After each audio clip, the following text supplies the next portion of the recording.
본 방송에서 제공하는 투자 정보는 투자 판단에 대한 조언입니다. 방송에서 제공하는 주식의 가치, 가격 상승 및 하락에 대해서는 방송사에서 보장하지 않습니다.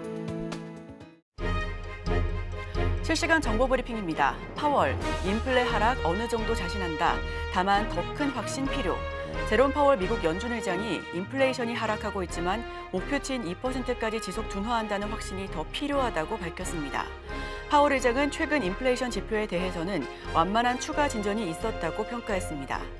연준의 통화 정책이 그동안 물가 안정에만 무게중심을 뒀다면 이제 완전 고용에도 초점을 맞출 수 있다는 점도 재차 강조했습니다. 파월 의장은 인플레이션에 대한 임무는 아직 끝나지 않았고 할 일이 더 남았다며 정책 입안자들은 노동시장의 상당한 완화에도 매우 주의를 기울이고 있다고 밝혔습니다. 최근 인플레이션 완화에 이어 노동시장 냉각 조짐까지 연이어 감지되면서 금리 인하 시점을 본격적으로 저울질하기 시작했다는 의미로 분석됩니다.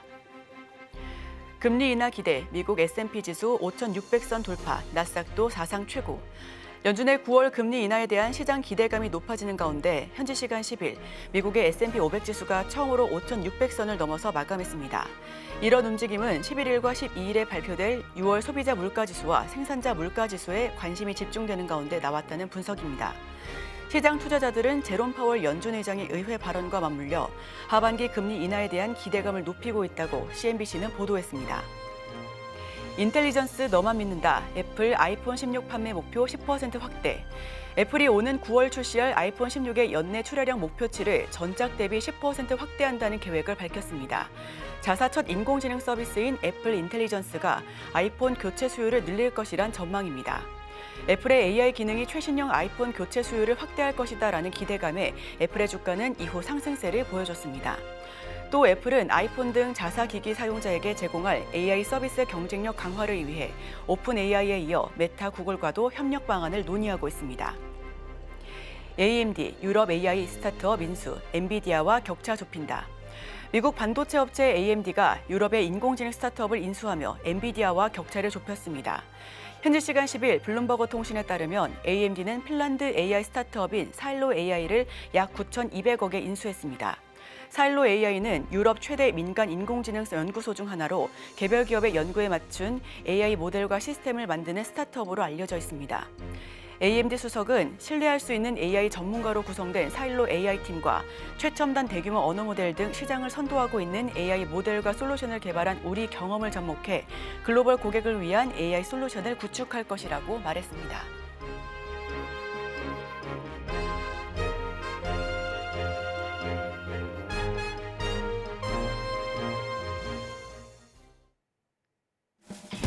여러분의 성공 투자를 응원합니다. 안녕하세요. 증시칠 진행의 이소연입니다. 간밤 미증시 3대 지수 일제히 상승폭을 보여줬습니다. 나스닥 지수는 7거래일 연속해서 랠리를 보여주고 있는데요. M7 기업들도 일제히 강세를 연출하며 종가 형성했습니다. 제롬 파월 미국 연준 의장이 9월 금리 인하에 다시 한번 가능성을 보여주면서 시장은 환호성을 보여줬고요. 이제 인플레이션보다는 고용에 무게를 두는 모습까지도 포착이 됐습니다. 자세한 소식은 이어지는 외신 브리핑을 통해 전해드리도록 하겠습니다. 목요일의 증시칠 지금 바로 출발합니다.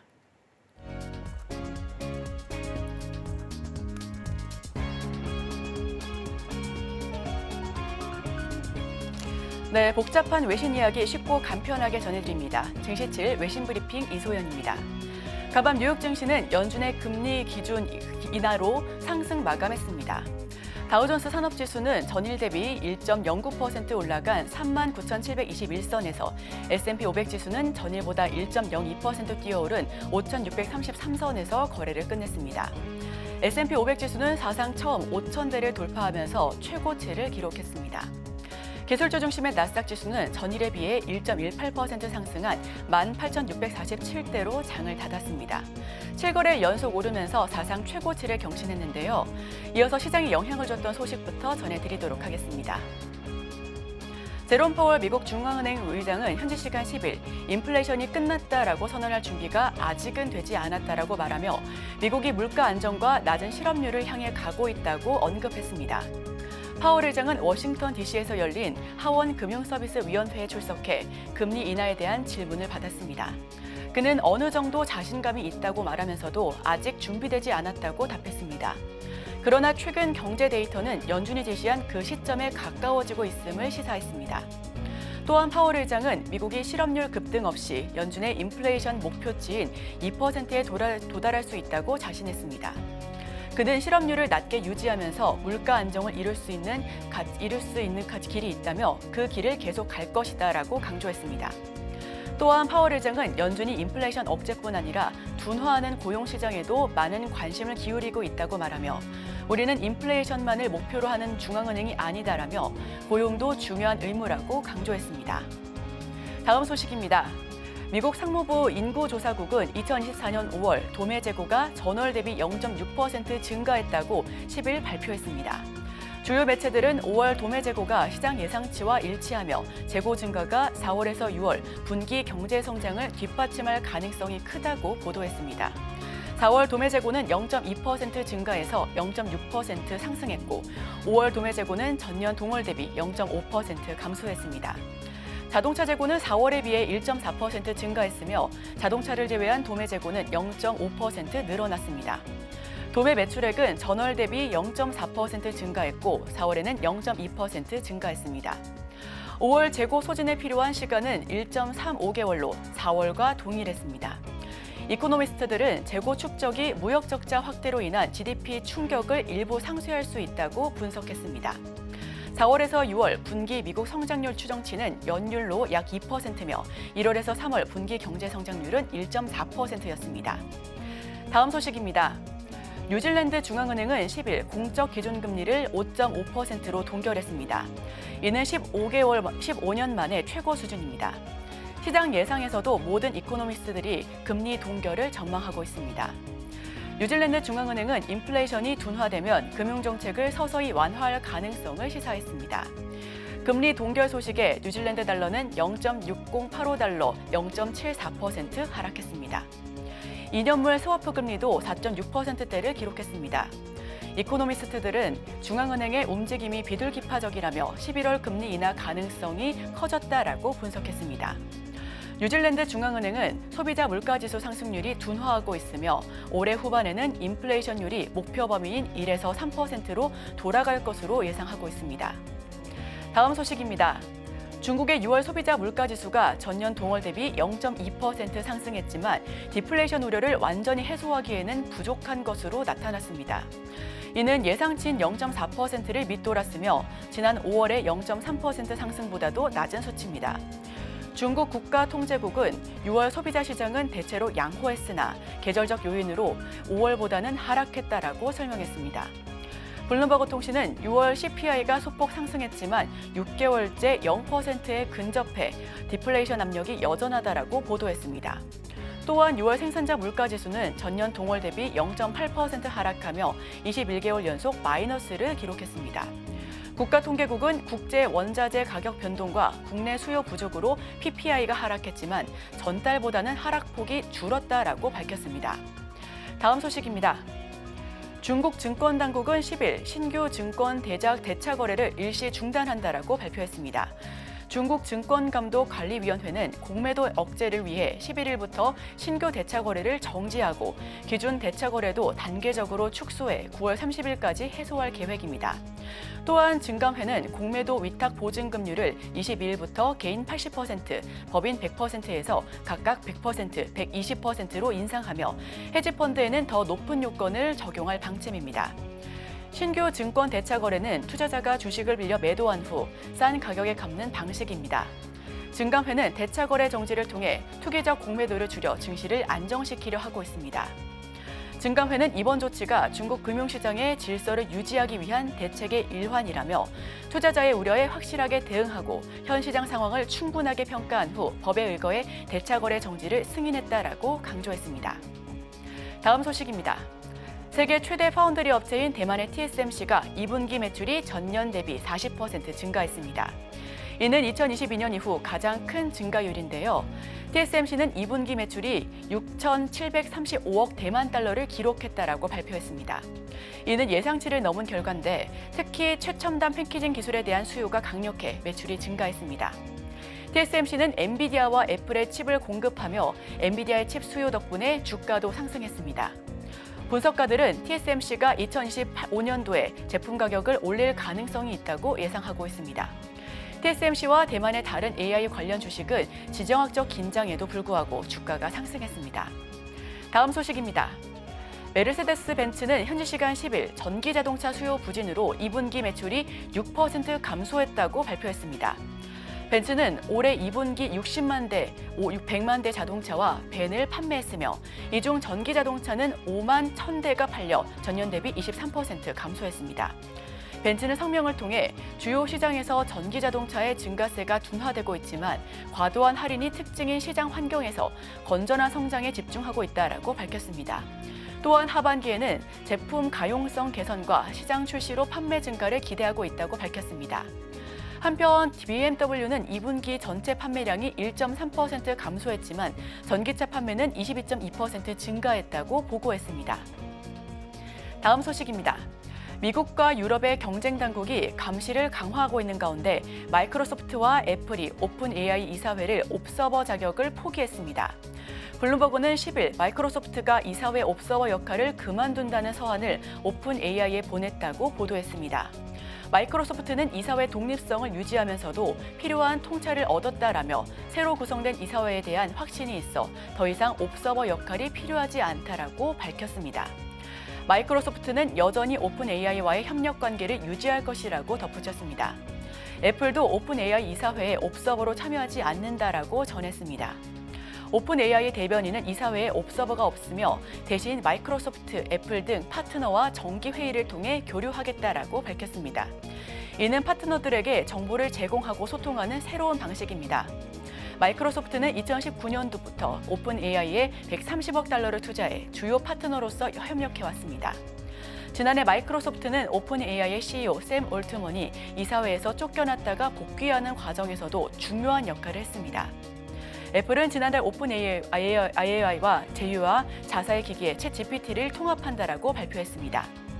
이러한 결정은 최근 반독점 당국이 AI 업체 빅테크 영향력을 감시하고 있는 가운데 이루어졌습니다. EU와 미 연방거래위원회는 마이크로소프트와 오픈 AI의 파트너십이 경쟁을 저해하는지 조사 중입니다.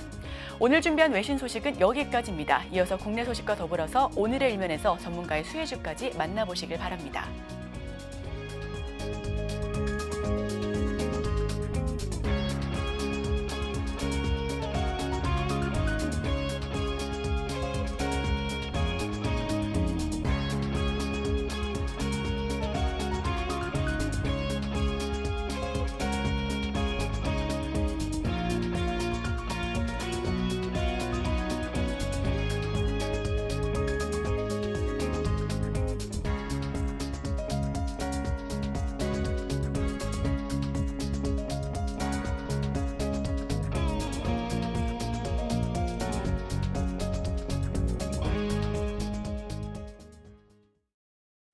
네, 서울경제TV 증시7 조간브리핑 시간입니다. 서울경제신문에서 발행한 이슈 전해드리는데요. 첫 번째 소식부터 하나하나 짚어보겠습니다. 화면 살펴보시죠.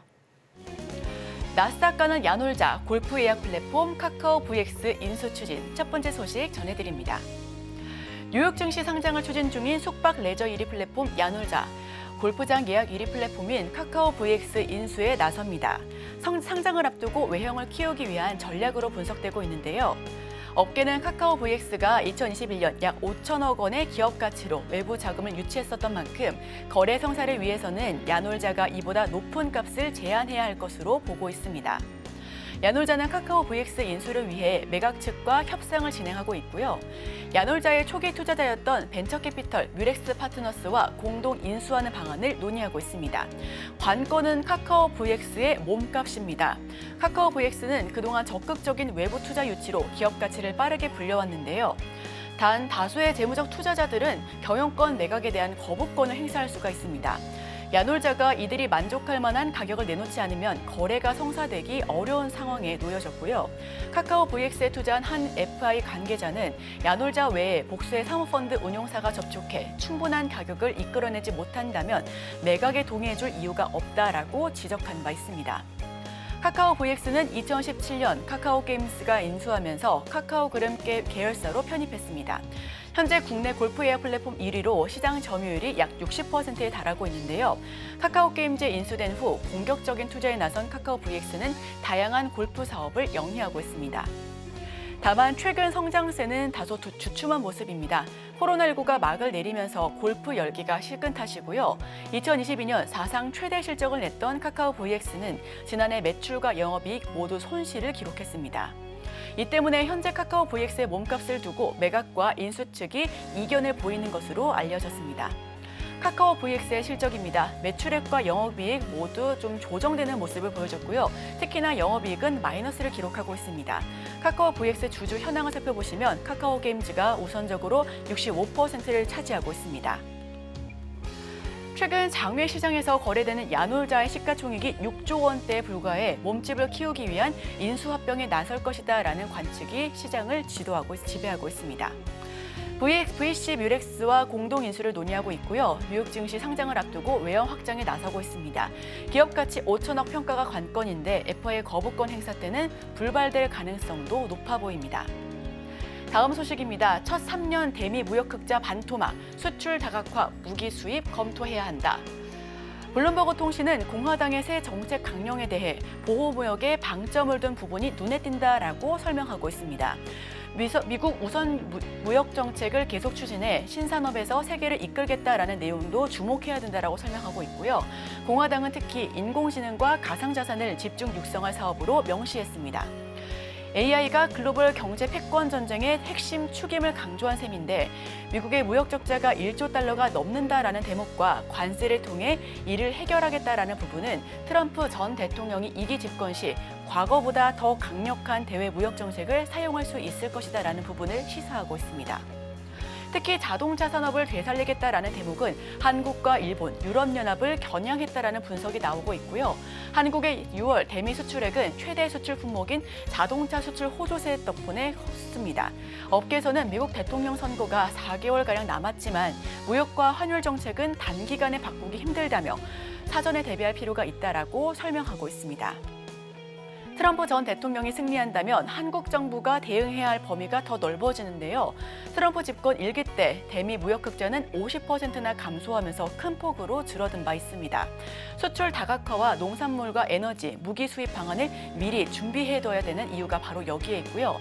기본적으로 미국의 주 타깃은 중국인 만큼 반도체와 배터리 등에서 반사이익을 볼 수 있는 부분을 찾을 필요가 있다라고 업계는 조언하고 있습니다. 기본적으로 미국은 수출에서 강점을 가질 수 있는 달러 약세, 즉 원화 강세를 선호하고 있는데 미국 대선 정책을 빠르게 이해하고 대응하는 게 필요한 시점입니다. 대미 무역 흑자 규모입니다. 전반적으로 2019년도에 저점을 터치한 이후에 지속적으로 올라가는 모습을 보여줬고요. 상위 5대 대미 수출 품목을 살펴보시면 자동차가 압도적인 1위를 차지하고 있습니다.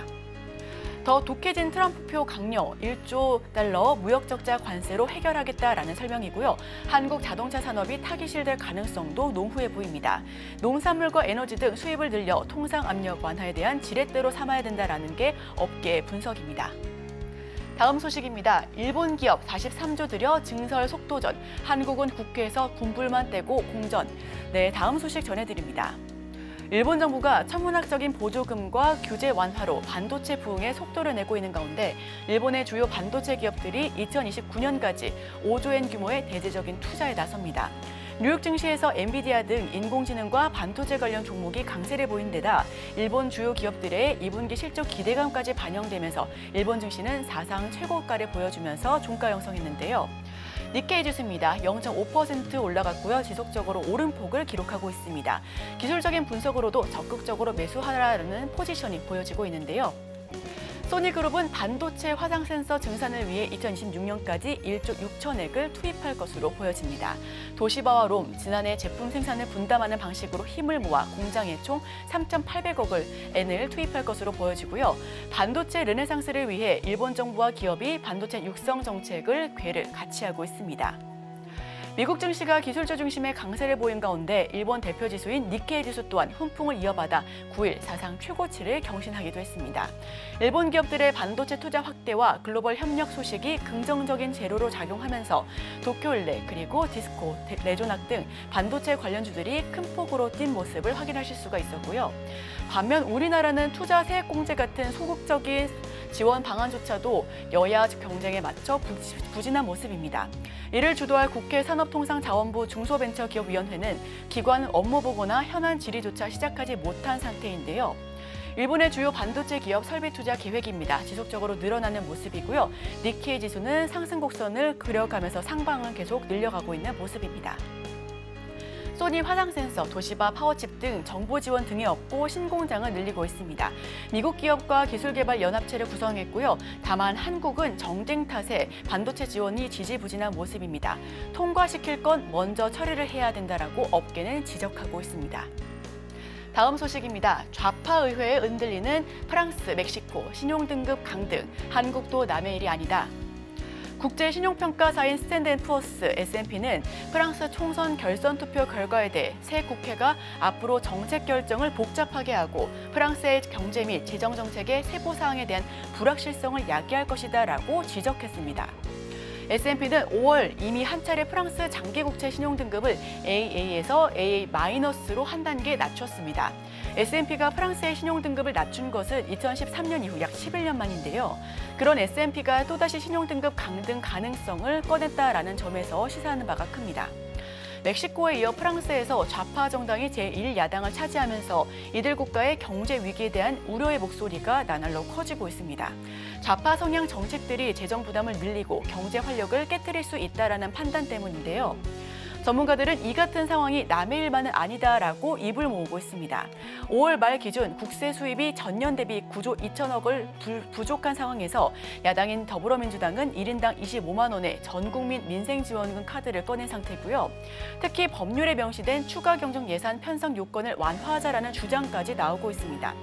무분별한 지출로 화폐 가치가 떨어지고 국가 부채 비율이 늘어나면 국가 신용 등급도 하락하는데 정말 급한 경우가 아닌 이상 재정 지출은 엄격한 잣대로 제한해야 한다라고 설명하고 있습니다. 프랑스 10년 국채 금리입니다. 우선 지속적으로 상승하는 모습을 보여주고 있고요. 3.3%까지 올라섰습니다. 프랑스 국가 부채 비율 전망 역시도 2024년도부터 지속적으로 상방을 높여가고 있다는 게 그래프를 통해서 확인하실 수가 있고요. 프랑스 최저임금 인상 강행 전망에 10년물 금리 올해 0.8%포인트 치솟았습니다. 멕시코 선거 후 페소 가치가 급락했고요. 한국도 거대 야당의 재정 지출 확대를 시도하고 있지만 부채 증가에 신용등급 하락에 대한 위기가 있다라고 설명하고 있습니다. 다음 소식입니다. 차량용 반도체 개발 속도 내는 현대차, 삼성과 TSMC 물밑 수주전. 현대자동차 그룹이 자체 차량용 반도체 개발에 속도전을 내고 있습니다. 최근 국내 팬리스들과 잇따라 미팅을 열면서 사업을 점차 구체화하고 있고요. 삼성전자와 TSMC의 현대차 잡기 경쟁이 이미 시작됐다라는 분석 역시도 함께하고 있습니다. 현대차 미팅에는 AD테크놀로지와 가온칩스, 세미파이브, 코아시스 등 삼성전자 파운드리 DSP 파트너와 에이징랜드, 알파웨이브 등 TSMC 밸류체인 DSP 업체들이 대거 참여했습니다. DSP는 팹리스가 설계한 반도체를 파운드리가 제조할 수 있도록 최적화한 서비스를 제공하는 업체인데요. 이 때문에 현대차가 DSP 업체들과 협력해 일부 차량용 반도체의 설계에 직접 나서는 것이 아니냐라는 관측 역시 보여지고 있습니다. 자율주행 자동차는 바퀴 달린 슈퍼컴퓨터라고 불릴 정도로 강력한 연산 기능이 필요한데요. 차량용 반도체 공급망의 불확실한 변화도 완성차 회사들이 내재화의 속도를 올리는 이유입니다. 세계 차량용 반도체 시장 규모인데요. 2024년도는 760억 2,700만 달러까지 보여줬는데 2028년도에는 그보다 훨씬 더 큰 1,298억 3,500만 달러까지 더 높아질 것으로 보여지고 있습니다. 완성차 업체들의 반도체 내재화의 움직임도 지속적으로 포착되고 있고요. 테슬라와 포드 그리고 폭스바겐, GM 역시도 활발하게 움직임을 연출하고 있습니다. AD테크놀로지 등 대거 만나 자체 칩 제작 팹리스 파트너를 물색하고 있습니다. 설계, 개발, 인재, 영입에도 공을 들이고 있고요. 삼성, 파운드리 포럼에서 경쟁력을 과시했고 TSMC와 인텔도 물량 확보에 나설 것이다라는 관측이 지배적입니다. 다음 소식입니다. 포스코 인터, 국내 첫 민간 LNG 터미널 준공한다. 포스코 인터내셔널이 광양 제1 액화 천연가스 터미널 종합 준공에 성공했습니다. 광양 1터미널은 국가기관 산업에 직접 천연가스를 공급하고 포스코와 S-오일, SK-E&S 등 이용사가 직접 도입한 천연가스도 하역, 저장, 기화, 송출하는 종합 서비스를 제공할 것으로 보여지는데요. 특히 5,6호기 저장 탱크에는 포스코가 세계 최초로 개발한 극저온용 고망간간이 적용됩니다. 극저온용 고망간간은 LNG를 액체 상태로 유지하기 위한 온도인 마이너스 162도 이하의 극한 환경에서 충격 인상과 강도가 우수하다라고 알려져 있고요. 포스코 인터내셔널은 광양 터미널을 주축으로 LNG 밸류체인의 미드스트림 영역도 강화할 것으로 보여집니다. LNG 선박 시운전 그리고 벙커링 사업 등 연계 사업을 전개해 국내외 산업을 지원하고 향후 불로수소 사업을 추진하기 위한 기반도 다져나가기로 했다고 설명하고 있습니다. 22년 만에 93km 동량을 확보했고요. 제2터미널도 2022년 6년도에 완공할 것으로 예상하고 있습니다. 자, 제가 준비한 소식은 여기까지입니다. 계속해서 오늘의 일면을 통해 전문가와 수혜주까지 찾아보도록 하겠습니다. 저희와 끝까지 함께 하시죠.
네, 목요일에 오늘의 일면은 이분과 이야기를 나눠보겠습니다. 테이바랩스 강승희 대표님 모십니다. 어서 오세요. 안녕하세요. 네, 대표님, 본격적인 어닝 시즌이 시작했습니다. 전반적으로 간밤에 M7 기업들은 상승세를 보여줬고요. 나스닥도 7거래를 연속해서 랠리를 보여주고 있는데 하반기 뉴욕 증시의 전망가, 우리는 어떻게 대응해야 될지 여쭤볼게요.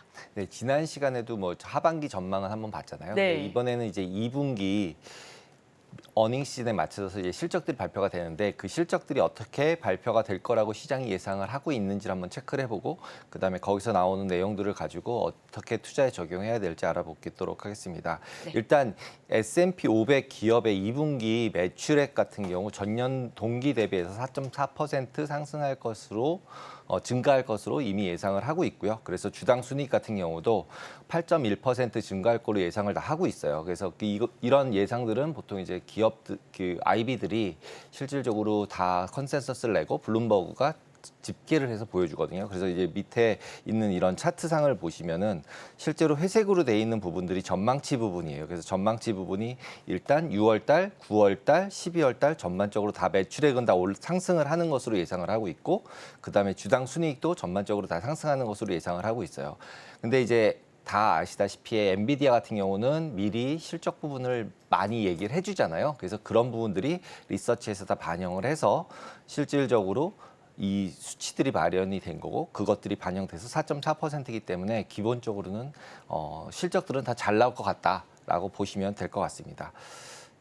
그리고 이제 어닝 시즌에 맞춰서 관전 포인트를 보시면 일단은 빅테크가 제일 크잖아요. 네네. 그래서 지금 빅테크랑 기타 이제 기업이랑 두 개로 이제는 아예 나눠놓고 두 개를 분류를 해요. 그러니까 7개 종목이랑 493개 기업이랑 500개 중에서 그렇게 두 개를 비교를 해보니 과거에 3월 달 같은 경우만 해도 49%가 증가를 한 순이익이 증가를 했는데 반해서 나머지 493개 다 더했더니 마이너스 1%예요. 하나도 안 변한 거죠. 네. 근데 이후에 지금 이제 2분기서부터 나오는 실적들에서는 그 나머지 기타 기업들의 실적이 좋아질 것이다. 순이익도. 그 대신에 이제 빅테크가 좀 낮아지겠죠. 이미 더 이상 이제 상승할 여력이 많이 없다라는 식으로 보면서 이제 예상치, 전망치 같은 경우 보시면은 6월달, 9월달, 12월달에 33, 23, 23으로 상승률, 순이익 증가율이 점차 떨어지는 것을 보실 수 있고요. 그 다음에 나머지 기업들은 순이익 증가율이 증가하는 것을 보실 수가 있어요. 근데 이렇게 이제 전망들을 다 하고 있는 거는 이미 가격에 반영이 돼 있겠죠. 그래서 실적들이 발표되면서 어떻게 이제 가이던스를 주느냐 이런 부분들이 실제 개별 종목들에 있어서는 영향을 줄 거라고 생각을 합니다. 근데 이제 리서치에서 이렇게 얘기를 하고 있지만 실질적으로 미국 고용이나 인플레이션 같은 경우에 이제 금리 인하 이슈가 계속 있잖아요. 그래서 지금도 이제 파월 얘기도 계속 있지만 그래서 경기 둔화나 침체가 발생할 경우에는 빅테크보다 오히려 타격을 더 쉽게 받기 때문에 실질 금리 인하하는 부분이랑 그다음에 얼마나 빨리 하는 부분 두 가지의 영향력이 나머지 기업들에는 영향이 더 클 것 같다라고 보시면 될 것 같아요. 그래서 이 격차가 그렇게 크게 줄어들 것이다라고 보기에는 약간은 우려가 좀 있다라고 보시면 될 것 같습니다. 네, 전반적으로 실적이 무난하게 잘 나올 것으로 보여지고 있습니다. 특히나 빅테크와 여타 기업의 격차에 대한 축소를 주목할 필요가 있다라는 말씀까지도 해주셨는데요. 앞으로 향후 나올 가이던스도 함께 참고해 보시면 좋을 것 같습니다. 자, 이제 금리 인하에 대해서도 이야기를 나눠볼 텐데 참 제로롬 파월 연준 의장은 밀당의 고수인 것 같습니다. 네. 이게 인하를 한다는 건지 안 한다는 건지 언제 한다는 건지 참 무게가 어디로 실려야 될지 모르겠는데요. 어떻게 좀 해석하고 계실까요? 파월 연준 의장은 항상 똑같은 얘기를 계속하고 있어요. 그래서 딱 보면은 물가 안정, 최대 고용, 그다음에 장기 금리 부분 세 가지를 페드에서 얘기하는 정책에 맞춰진 대로 그대로 얘기를 하고 있고 그거에 대한 스탠스도 막 너무 왔다 갔다 하지 않고 계속적으로 똑같이 데이터 드리븐으로 하겠다. 데이터가 잘 나오는 대로 하겠다라고 얘기를 하고 있어요. 하지만 기본적으로 발언 내용을 보면은 제약적인 통화 정책, 즉 고금리를 계속 유지를 하는 상태가 유지가 되는 것을 이제 유지할 경우에는 기본적으로 경제나 고용이나 이런 부분에 있어서 실업률 같은 게 높아져서 경기를 이제 침체 쪽으로 몰아갈 수도 있기 때문에 이런 부분들은 우리가 계속 보고 있다라고 얘기를 하고 있습니다. 그래서 인플레이션 같은 경우도 보시면은 지금 이게 2020년도부터의 그림이거든요. 쭉 보시면은 2020년도부터 계속 내려가고 있죠. 전체적인 추세는 오르락 내리락은 하고 있지만 하지만 2% 목표를 계속 향해서 가고 있다라고 얘기를 하고 그 부분이 완전하게 확신이 들지 않으면은 금리 인하를 하지는 않을 수도 있다라는 식의 발언을 계속하면서 빠져나갈 국리는 계속하고 있다 이렇게 보시면 될 것 같아요. 그래서 대신에 지금 이제 코멘트에서 계속 비둘기파적으로 해석을 하는 이유가 뭐냐면 더 이상 이제 인플레이션에만 집중할 수 없다. 이렇게 얘기를 하면서 고용 부분을 계속 얘기를 하고 있어요. 그리고 어제도 또 얘기를 했습니다. 그래서 고용 부분에 대해서 이제 위험하다. 고용이 갑자기 급작스럽게 이제 실업률이 높아지거나 이래서 경기가 급속하게 위축이 될 경우에 있어서는 우리는 모니터링하고 있다가 금리를 빨리 내릴 수도 있다라는 부분들을 지속적으로 얘기를 해주고 있어요. 그래서 시장에서는 오히려 이런 부분들에 대해서 더 포지티브하게 더 긍정적으로 보는 것 같아요. 아, 이게 조금만 잘못되면 또 페드가 금리를 확 내려줘서 다시 돈이 풀리는 모습으로 바뀌어서 그렇게 밑으로 많이 주가가 폭락하진 않을 것 같다. 이렇게 생각을 하고 있어 보입니다. 그리고 세 번째로도 이제 통화정책 부분 얘기를 계속하면서도 금리 인하 시기 자체는 우리도 알 수 없다. 예, 그러면서 경제 지표를 봐가면서 결정할 것이다. 이렇게 얘기를 계속하고 있습니다. 그리고 마지막 부분에서 이제 대형 은행들 자본 확충 계획을 수정하는 부분에 대해서 당국과 합의를 거의 다 이루었다. 이러면서 실질적으로 그 금융주 같은 경우는 주가가 상승을 한 모습을 보였습니다. 그래서 지난 이제 월요일, 화요일 날 파월이 연설을 했을 때 당시에 이제 주가 움직임이나 아니면 이제 금리 움직임들을 다 모아놓은 표예요. 되게 이제 복잡하게 보이시는데 여기서 복잡하게 보이는 표에서 이 올라간 상승한 부분이 이제 조금 아까 말씀드린 JP모건 금융주만 상승을 했고요.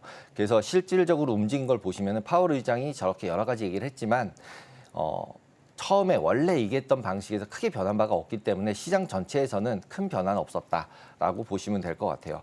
하지만 이제 어저께 이건 이제 월요일 화요일이고 어저께 이제 수요일 날 같은 경우에 또 하원에서 얘기를 다시 또 할 때도 포지티브하게 똑같이 얘기를 함으로써 시장은 오히려 반등을 해서 어제 같은 경우는 1% 이상 상승을 했다. 이렇게 보시면 될 것 같습니다. 네, 전반적인 시장 분위기 말씀을 해주셨습니다. 다만 파월 같은 경우에는 나는 쭉 동일하게 이야기를 했었다라고 말을 하고 있고 오히려 시장 참여자들이 그 제롬 파월 연준 의장이 한마디 한마디에 일희일비하는 모습인 것 같다라는 그런 해석까지도 해주셨는데요. 금리 인하 같은 경우에는 각종 경제 지표를 바탕으로 앞으로 계속해서 좀 해석이 분분할 수 있을 것으로 보여집니다. 다만 그 경제 지표 오늘 CPI 발표가 되잖아요. 네. CPI, PPI는 지금 어떤 모습을 보여줄 것으로 우리 대표님께서는 예상하고 계실까요? 현재 이제 CPI 같은 경우는 모두 다 예상하는 게 이제 0.2 정도를 예상을 다 하고 있고요. 연도 대비보다는 전월 대비를 계속 더 포커스를 하고 있어요. 네. 그리고 이제 코어 CPI 부분을 더 집중적으로 보고 있고, 그리고 전체적인 추세 자체는 아까 보여드렸듯이 계속 하락하는 모습을 계속 보여주고 있습니다. 그래서 이번 때 발표되는 CPI에 있어서도 어느 정도는 예상대로 나오지 않을까라는 게 전반적인 예상이라고 보이고요. 그리고 그 부분을 어저께 수요일 날 파월 의장이 얘기 때문에 올라갔다 내려갔다기보다는 오늘 발표될 이제 CPI에 대해서 긍정적으로 시장은 평가를 하고 미리 가격이 어저께 상승을 했다라고 보시는 것이 더 적절할 것이라고 생각이 됩니다. 그래서 빅테크 같은 경우 이제 움직임 추이를 보시면은 7월 1일부터 7월 9일까지인데 지속적으로 상승을 했어요. 테슬라 같은 경우는 28%가 상승을 했습니다. 29%가 상승을 했고요. 어저께도 또 상승을 해서 이제 30% 상승률을 보이고 있고, 애플 같은 경우도 계속 상승을 하고 있습니다. 그래서 아까 제일 처음에 말씀드렸듯이 AI 기술주들 같은 경우가 지속적으로 시장을 끌고 가고 있다. 이렇게 보셔야 될 것 같고, 엔비디아 같은 경우도 지속적으로 뭐 이제 그 증권사들이 내는 목표가도 상향을 계속적으로 이루어지고 있기 때문에 기본적으로 AI 기술주 쪽에 더 포커스해서 보셔야 되고요. 주식시장 같은 경우는. 그리고 이제 채권이나 외환 쪽에 투자를 하시는 분들은 뭐 아까 전에 말씀드린 파월의 어떤 정책들을 바꾸는 경우가 생길 것이냐, 그리고 언제 할 것이냐, 이런 부분에 대해서 더 포커스를 하셔야 될 거라고 생각이 듭니다. 네, 대표님 저희가 일주일 만에 만났잖아요. 지난주에서는 대표님께서 9월은 너무 이르고 11월도 대선 직후라서 아마도 12월이 가장 강력할 것이다라고 말씀을 해주셨는데 그 한 주 사이에 정말 온탕과 냉탕을 오갔습니다. 파월 입장에서 특히 투자자들은 9월에도 인하가 가능하지 않을까라는 이야기가 솔솔 나오고 있는데 지난주에 더불어서 12월로 예상하고 계신지 아니면 조금 바꾸실지 여쭤보고 싶어요. 지금 현재 상태에서는 조금 바뀌는 게 맞을 것 같아요. CPI가 발표가 되면서 좀 더 강력하게 바뀌겠지만 지금 파월 의장 같은 경우 코멘트가 이제 고용을 보겠다라고 얘기하는 얘기는 인플레이션이 좀 안 떨어져도 금리 인하를 할 수 있다라는 얘기를 계속 하고 있기 때문에 기본적으로는 데이터 나오는 부분들, 내일 CPI 나오는 걸 봐서 9월 달 인상이 지금 한 70% 정도 확률로 가격에 반영이 돼 있어요. 그래서 페드 선물에서 그래서 그 부분을 고려했을 때는 9월로 조금 올라갈 수도 있다. 하지만 CPI가 이제 예상대로 나왔을 경우에가 지금이 말씀드린 정도고 CPI가 조금만 높게 나오면 당연히 9월에서 뒤로 미뤄질 거라고 생각이 들어서 지난주에 말씀드렸을 때보다는 조금 더 그냥 9월 달에 인할 가능성이 더 높지 않을까라고 생각이 듭니다. 네, 지금 관련해서 궁금한 점이 정말 많습니다. 특히 아까 말씀해 주셨던 AI 빅테크가 하반기에도 증시를 이끌 것이다라는 말씀도 해주셨는데 간밤에 미증시 3대 지수 일제히 상승폭을 보여줬고요. 특히나 애플 1.88%, 엔비디아 2%, 마이크로소프트도 1% 넘는 강세로 정말 잘 나가고 있다라는 것을 보여주고 있습니다. 하반기 미국 AI 빅테크가 여전히 주도를 이어나갈 수 있을까요? 지금 AI 투자 사이클 확장이 지속될 거냐, 이 부분도 아까 어닝 시즌에서 볼 때 가장 포커스되는 부분이라고 보시면 될 것 같아요. 지난 분기 같은 경우에도 1분기에만 4개 회사, 마이크로소프트, 아마존, 구글, 메타 같은 경우가 기본적으로 433억 불 정도를 매출을 했고요. 그다음에 2분기에도 505억 불, 그래서 17% 상승하는, 더 많이 투자를 하는 부분들을 보여줬었어요. 근데 그게 지금 말씀드렸듯이 4개 회사만 투자한 금액이거든요. 그래서 이 4개 회사가 지속적으로 얼마나 투자를 할 것이냐, 이 부분이 가장 핵심적인 요인이라고 봐야 될 것 같고요. 그래서 지금 아마존 같은 경우는 지속적으로 3분기, 4분기에도 투자를 더 할 것 같고 마이크로소프트는 비슷한 정도, 그다음에 구글, 메타 같은 경우는 더, 그리고 구글 같은 경우는 기존에 투자한 정도를 투자할 것으로 예상을 지금 하고 있습니다. 그래서 현재 이렇게 너무나도 큰 금액들을 네 군데 회사가 하고 있기 때문에 이 회사들이 이렇게 투자한 다음에 얼마만큼의 수익을 바꿀 수 있을까? 라는 부분이 계속 이제 물음표로는 던지고 있어요. 그래서 이제 버블이다라고 얘기하시는 분들은 저렇게 투자를 했지만 저게 수익화되지 않을 것이다. 라고 얘기를 하고 있고 일부는 이제 시작이다. 그리고 저 기업들이 저렇게 서비스를 함으로써 나머지 회사들이 이 AI 혜택을 보면서 생산성을 높여서 주가 지수는 계속적으로 상승을 할 것이다. 이렇게 두 가지 부류로 나뉘고 있다라고 보시면 될 것 같고요. 이번 주에도 이제 발표되는 그 AI 기업들이 실적들이 발표될 때 가이던스를 주면서 현재 25년도까지는 실적을 대체적으로는 이미 알려주고 있는 거나 마찬가지예요. 왜냐하면 계약을 선주문을 이미 다 했기 때문에 그래서 26년도까지 얼마나 더 선주문이 들어올 수 있을지 그리고 그것들에 따라서 AI 주식 관련된 모든 회사들의 주가들은 어느 정도는 하방이 경직되면서 계속적으로 상승할 가능성이 더 높아진 상태라고 보시면 될 것 같아요.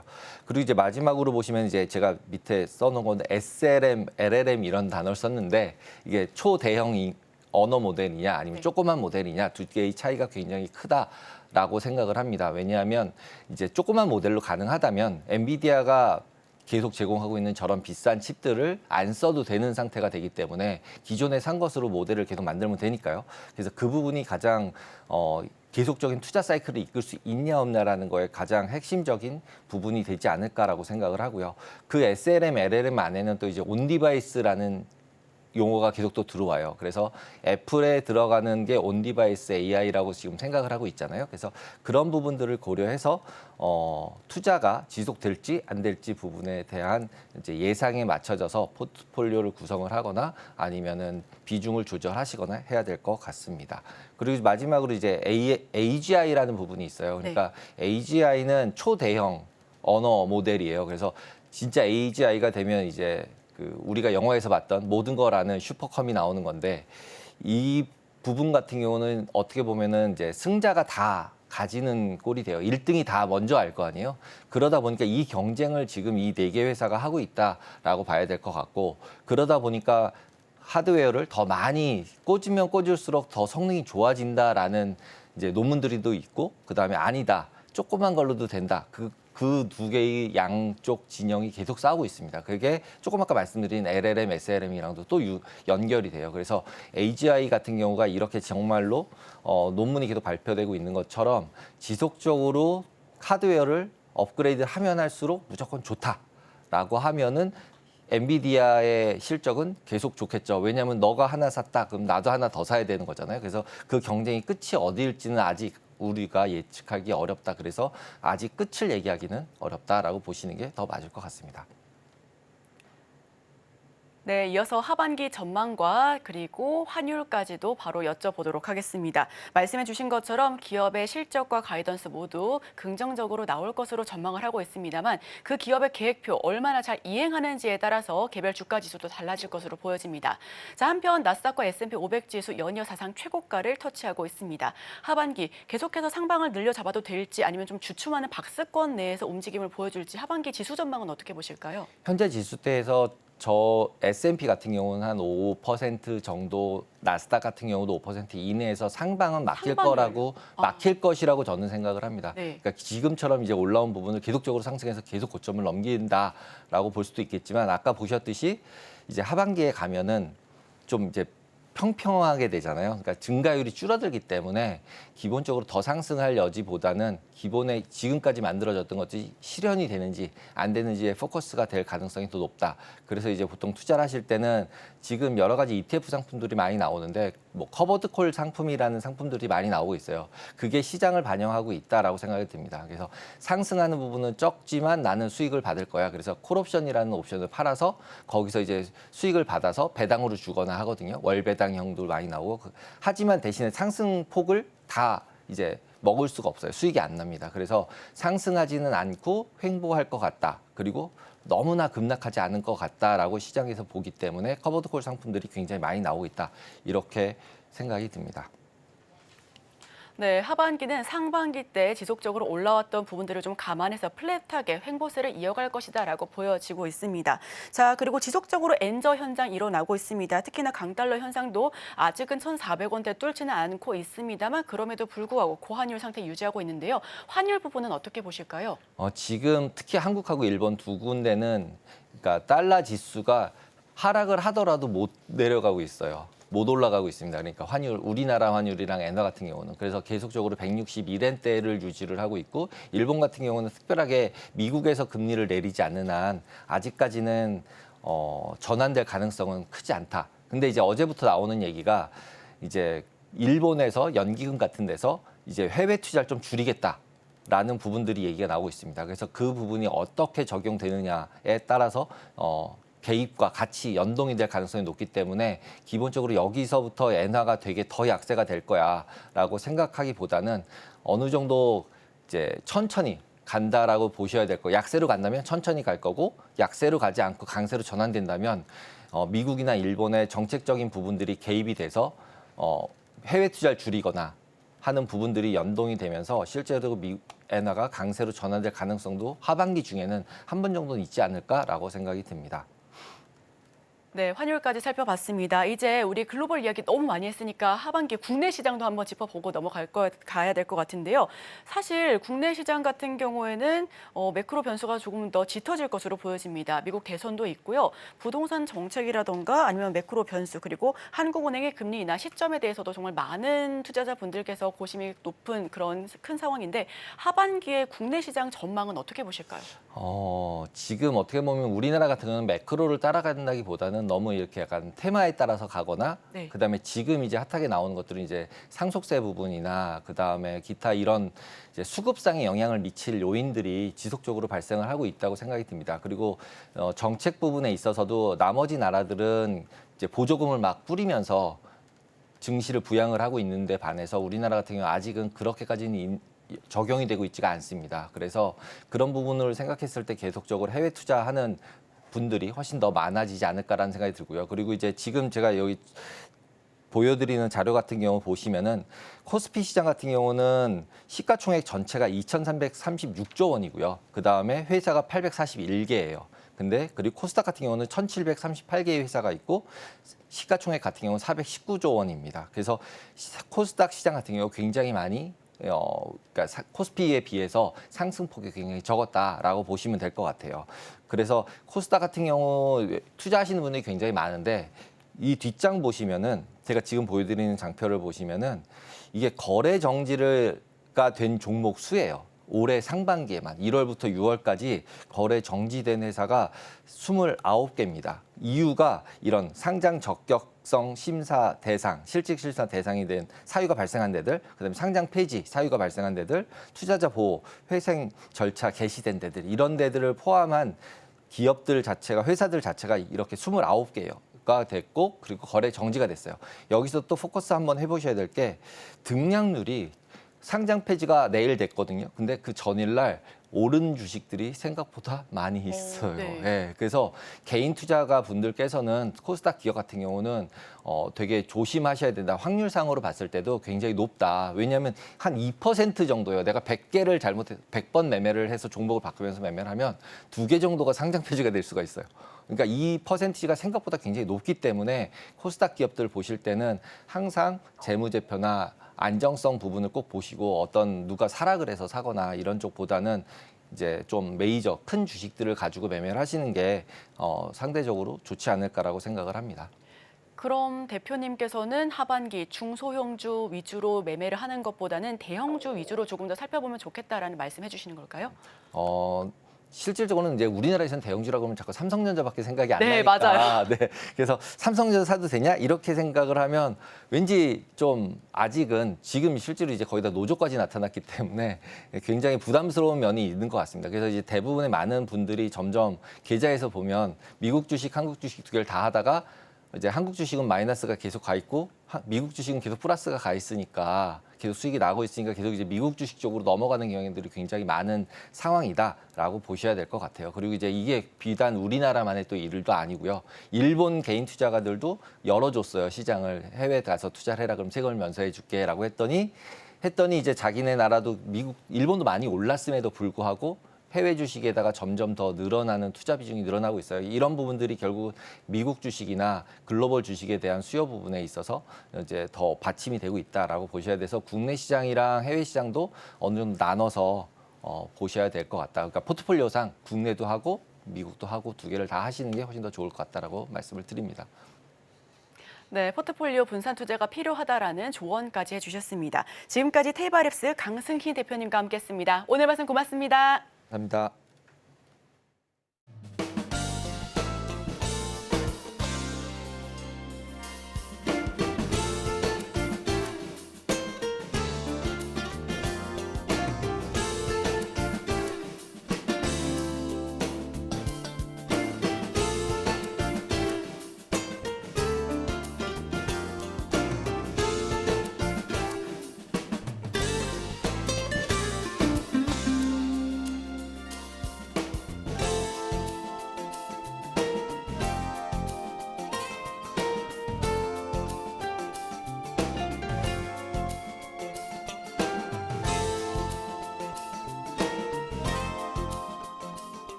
오늘의 핵심 요약 세 줄입니다. 오늘은 미국의 6월 소비자 물가 지수가 발표되는 날입니다. 핵심 지표인 만큼 함께 살펴보셔도 좋겠습니다. 2분기 미국 어닝 시즌 시장 체크해봤고요. 마지막으로 파월의 입에서도 시장은 미동을 보여주고 있다는 부분까지도 함께 살펴봤습니다. 네, 제가 준비한 소식은 여기까지입니다. 저는 내일 또 이 시간에 찾아뵙도록 하겠습니다. 잠시 후 증시 8 오늘의 승부주가 방송됩니다. 승부주에 대한 힌트와 다양한 인사이트 얻어가실 수가 있으니까요. 저희와 끝까지 함께 하시길 바랍니다. 함께해 주신 여러분 오늘도 고맙습니다.